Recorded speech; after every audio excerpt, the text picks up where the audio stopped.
Wow, it's been a while since I've done a Giallo ranking video, but I have finally watched enough first-time watches that I can sit down with you once again.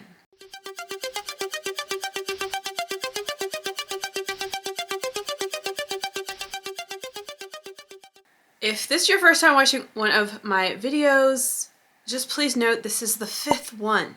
So before you ask, where is Deep Red? Please go back and watch my others. Okay, hopefully I haven't forgotten anything before we get started. I've got 5 tiers here that I made. Top favorite, worth the hype, aka worth my hype at the very least. Solid installment, lackluster, and total flop. First of all, we have A for Assassin. This is from 1966. This was like kind of a classic inheritance mansion murder mystery sort of tale. I thought it was fine. Okay, I'm not always into the 60s gialli, full transparency, but you know, like this one was fine. They're just they're not as creative as 70s and 80s gialli, for example, so they aren't like as interesting, but I'm gonna put A for Assassin at solid installment. Next we have Obsession, A Taste for Fear. This film came out in 1988, and if you know me, you know I love this shit.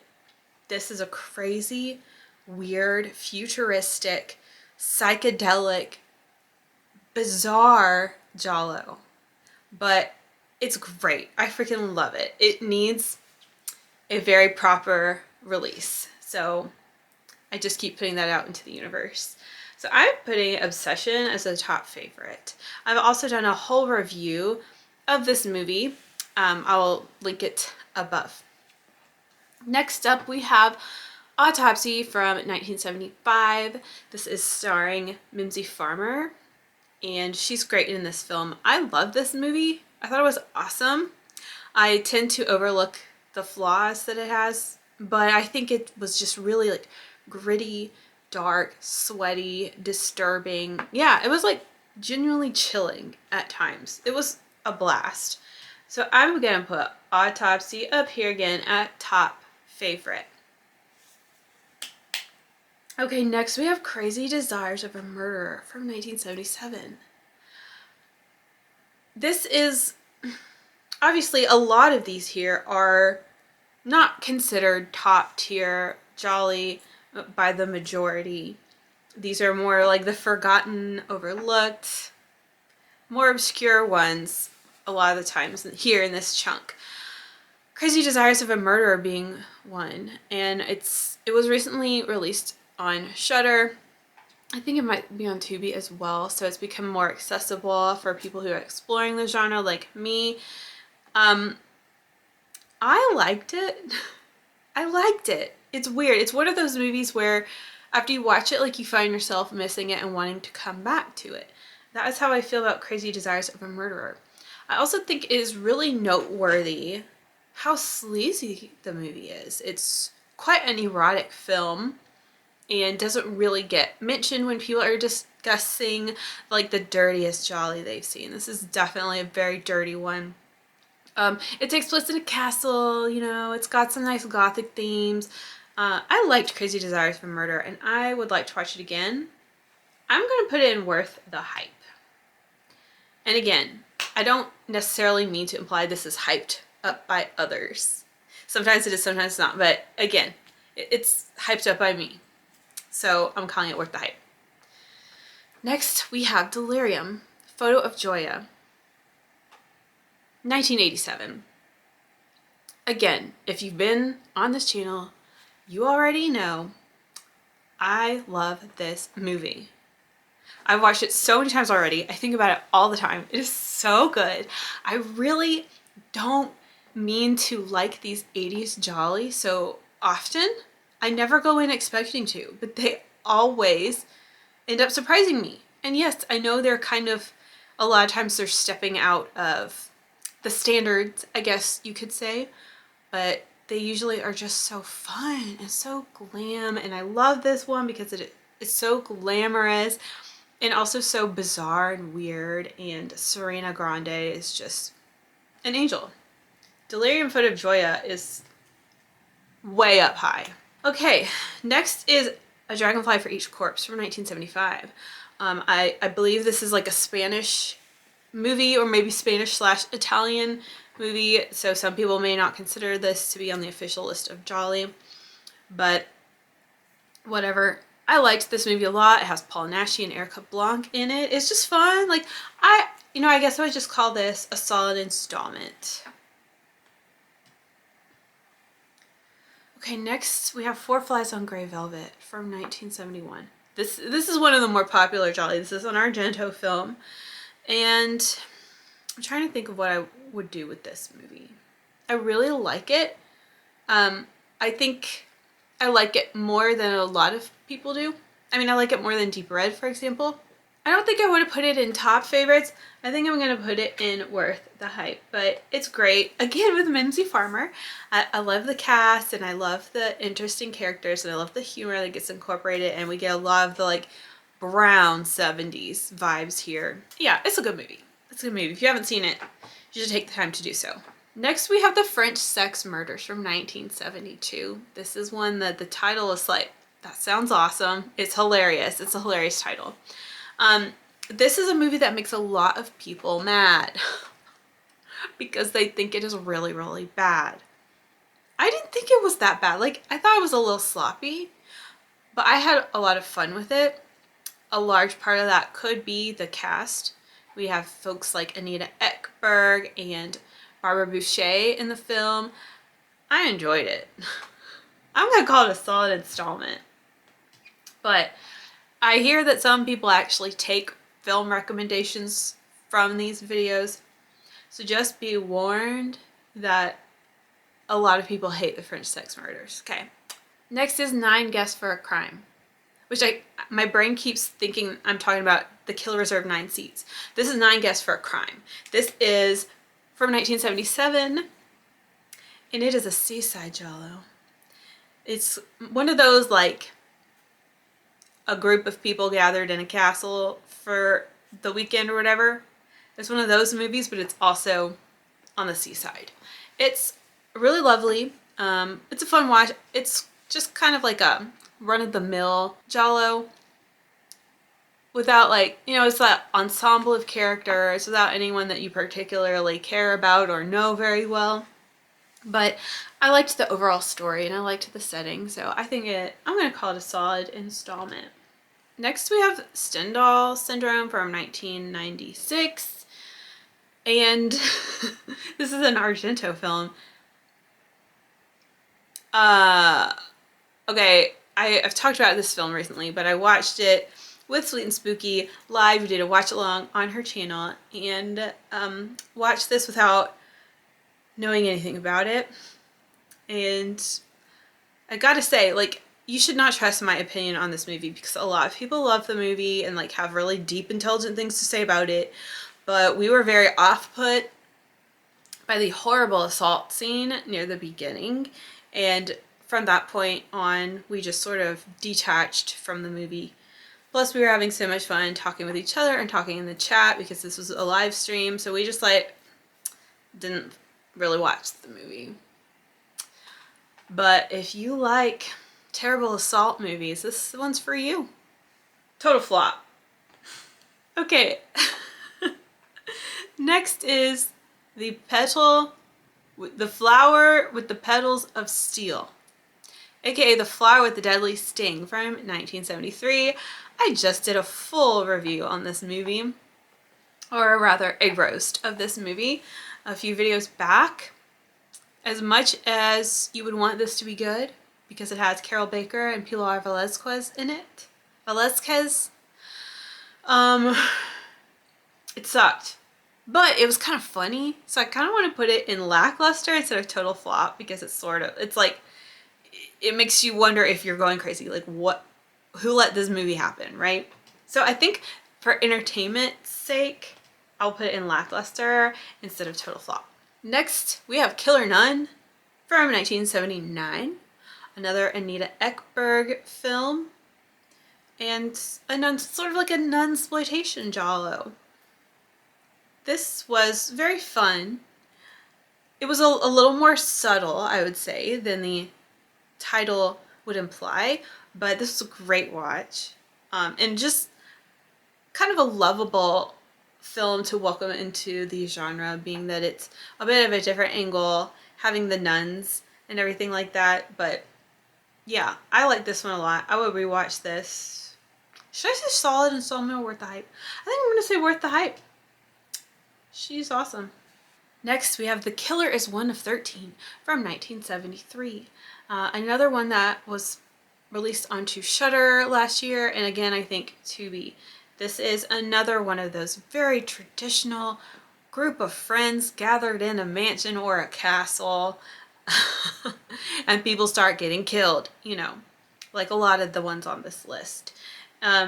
If you are into the tropes and aren't too freaking tired of the standard, I guess, this is a fine film. I think it's fun. It didn't really like offer anything new or different, but it was just a good traditional watch. I would put Killers 1 of 13 in solid installment. Next is Love and Death in the Garden of the Gods from 1972.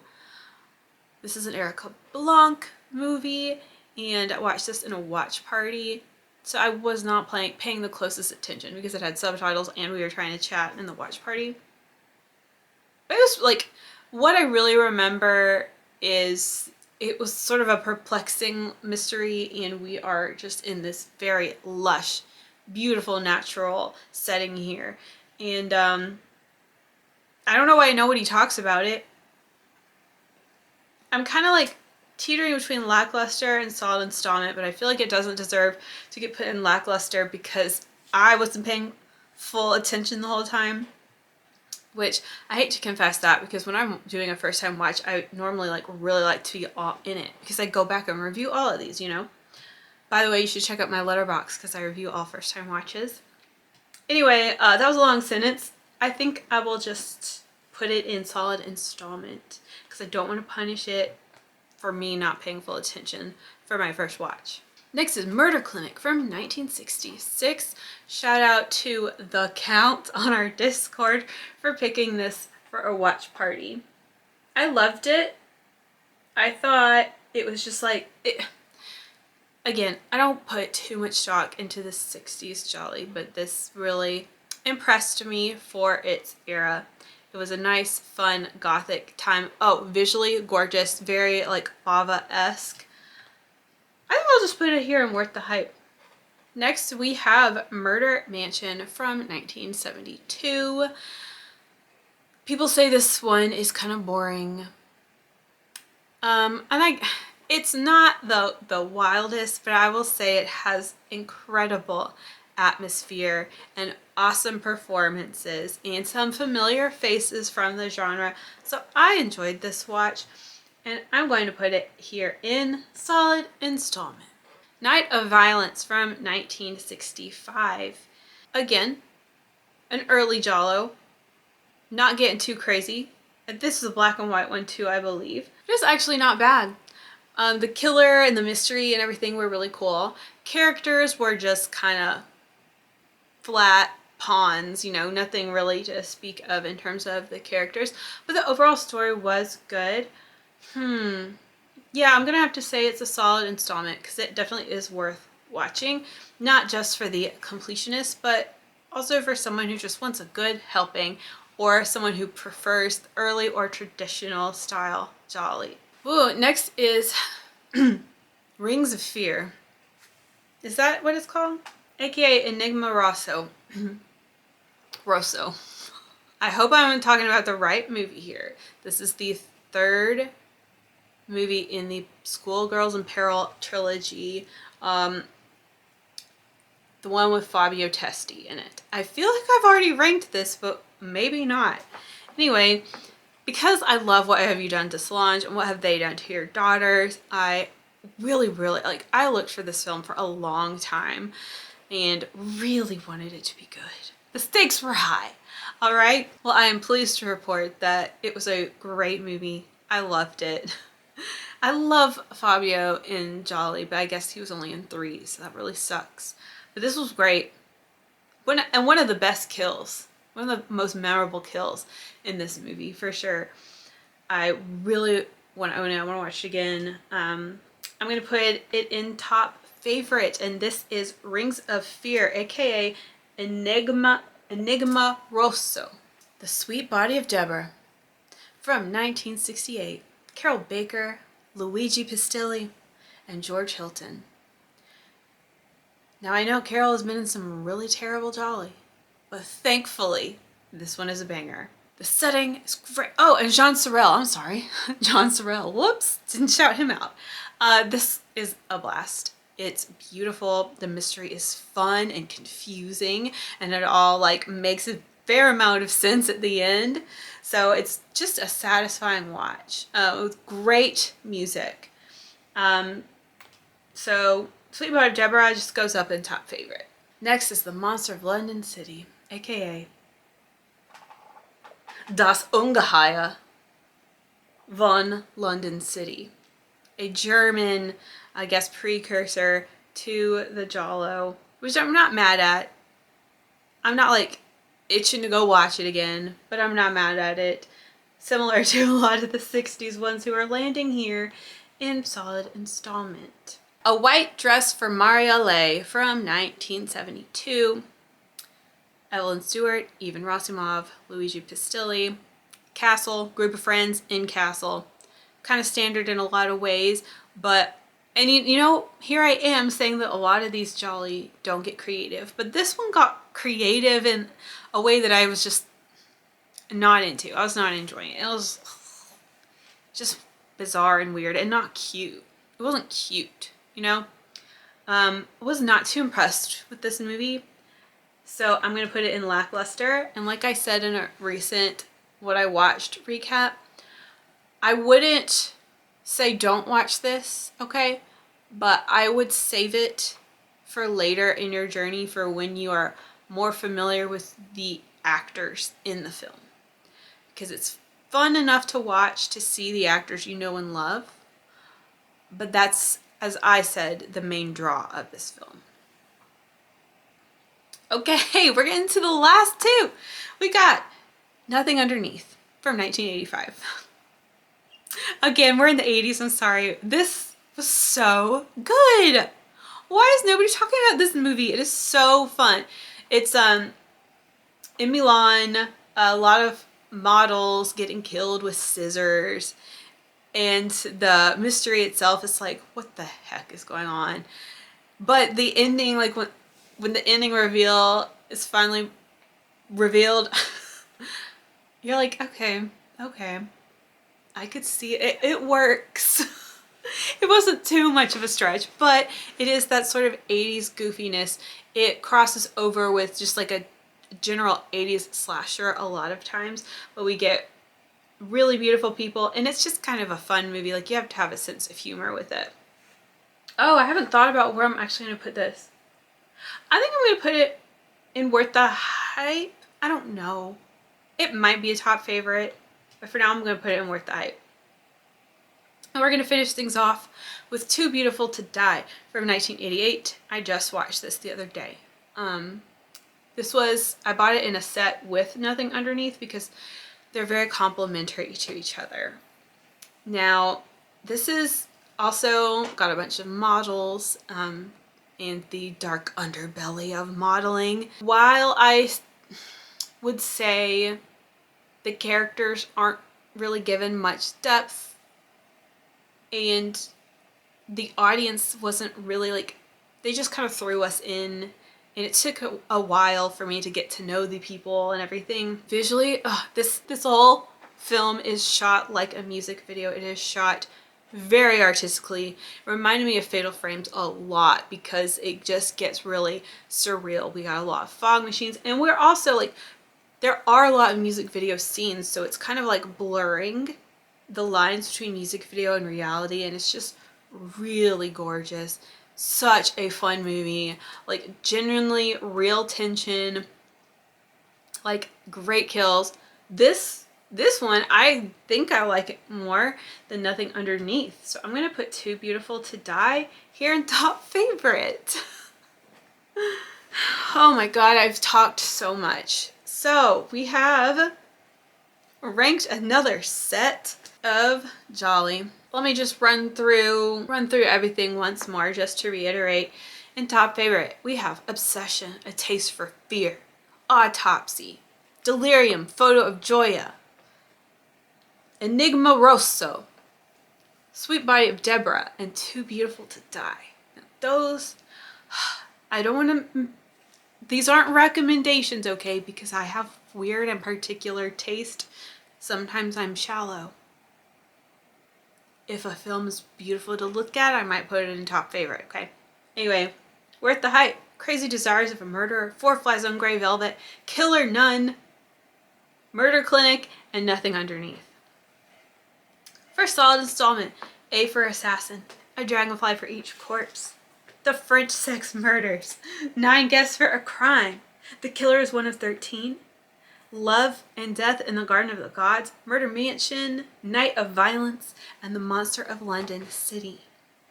Lackluster, The Flower with the Petals of Steel, and A White Dress for Mariole.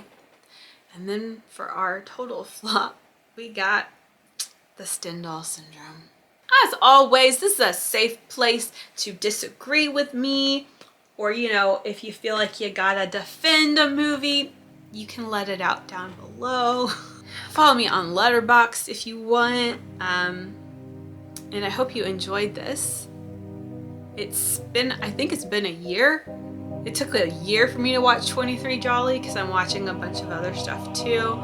But there will be more of these.